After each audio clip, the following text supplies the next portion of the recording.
Hey, buddy. Hey, goosies, duckies chilling out. Yeah, it's a nice day. Sitting here chilling out. And, yeah, I got thinking about something. Minorities, majorities. You probably noticed something going on, especially when it comes to government versus people. Okay? Which one gets pandered to and which one gets told, hey, shut your mouth, or go to jail? Well, we see what's going on, especially in England. Okay? How did it get this way? What is going on? And you're probably wondering, why are people so pissed off and why won't the government listen to the people? Why is the government punishing people for speaking their mind? Okay, because you could post in England, you could post something online and the thought police will come knocking on your door. Let's go back a ways. We always known that there's been migration in a lot of countries. And in England, well, we've been seeing, in case you didn't notice, if you go back a ways, you know, you get these enclaves and they become no-go zones. Oh, geez. Here's a no. You used to go for a walk, Let's say that's your daily exercise is going for a walk, and used to be you could walk through that area, no problem. Now it's a no-go zone. Oh, and especially if you're a girl, okay, and you're wearing a pair of shorts, and then all of a sudden, you're going through this neighborhood you used to walk through all the time, and all of a sudden a bunch of people, say, oh, you can't wear that here. Sharia law says you can't wear that here. That's it's against our rules, and it's like, oh, okay, yeah. Suddenly, okay, you'll see it as, hey, wait a minute. A bunch of people from a different country come to my country and say, you can't do that. And this becomes a no go zone. See? Those are examples of people don't like that. And when people complain about that, the government tells them to shut their mouth. So instead of the government telling these migrants and people, hey, no more of that. No, no, no, no, no. No, they tell the people to shut up. What's going on here?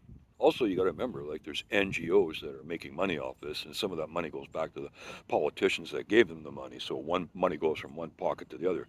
Okay? So migration can be like an industry. Anyways, it's a nice day out here. Also, in England, there's been that. Oh well, this has happened a couple of times. You and your wife are out in the town, and she's wearing a miniskirt. She looks pretty hot. She has every right to dress that way. And then a bunch of guys wearing robes come up and say that we are Sharia patrol. She can't wear that. She can't wear that here. Really now?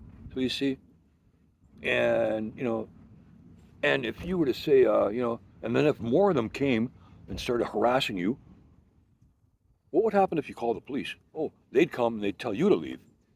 Would they tell these like migrants to say, "Hey, get out of here"? No, they tell you to leave because you're the one inciting violence.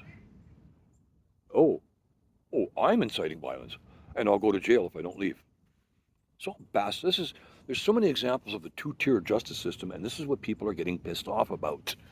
Okay, now then, why won't the government listen to the people? Okay, I want you to think about this. It's not so much the problem, a powder keg exploding domestically. It's what could happen in other countries.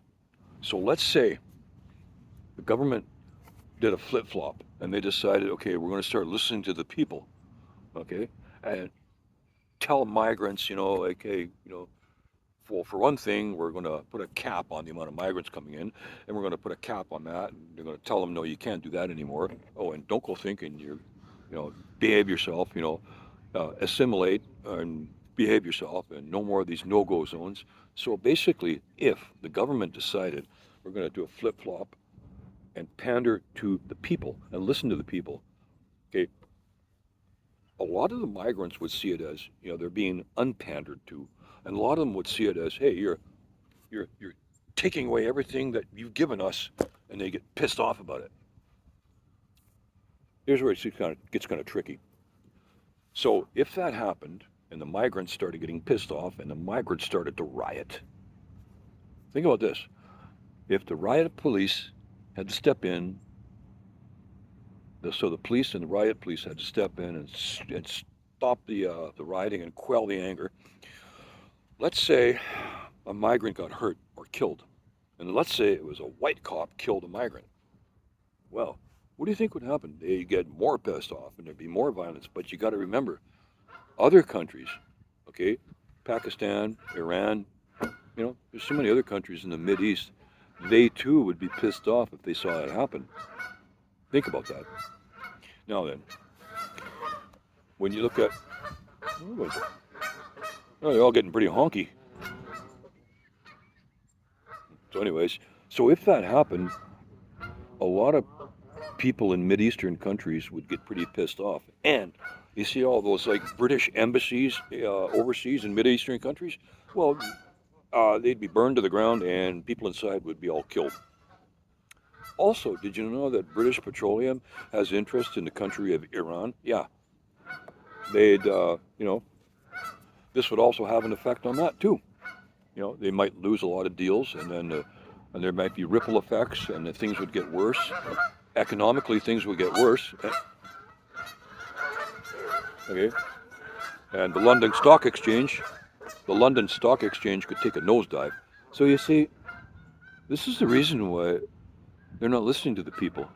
This is the reason why they're telling you, the people, the citizens, to shut your mouth, because they're worried about not so much the problem domestically, but the problems abroad. Anyways,